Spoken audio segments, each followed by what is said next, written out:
Hello guys, म चाहिँ ड्युटीबाट आउने बित्तिकै हैन बारीमा जान लाग्यो साग टिप्नलाई। आफ्नै बारीको साग रे के हेर्नु हुने हामीले के साग टिप्नुमै जाने। यो चाहिँ फर्सी लसुन त्यो खुट्टा टेक्नलाई नानी।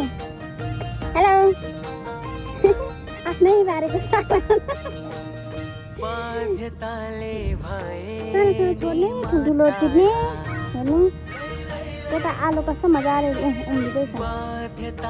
फर्सीलाई कहाँ उयो गर्ने होला नानी? त्यो फर्सीलाई कहाँ पकाउनु होला? बनाउनु पर्छ होला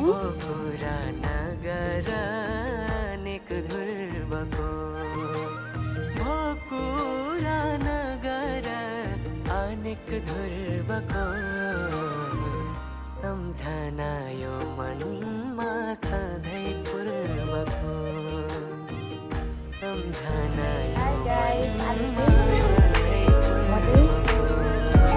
जाँदैछु परेसाबारीमा। अब दिदी के गर्नुभएको? सकिनु भएको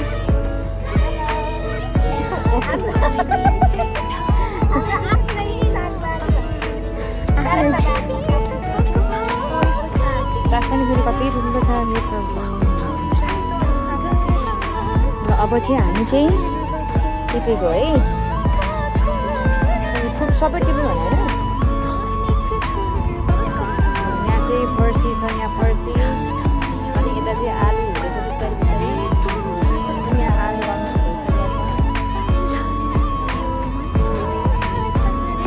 फाइनली हामीले टिपेको सक्यौँ।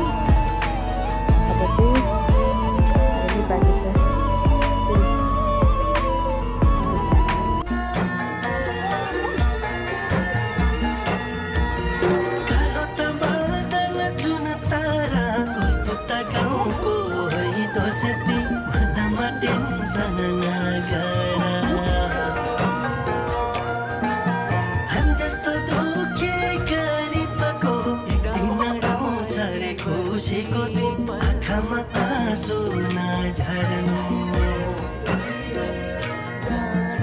घरको परिवार सम्झेर खुसीको संसार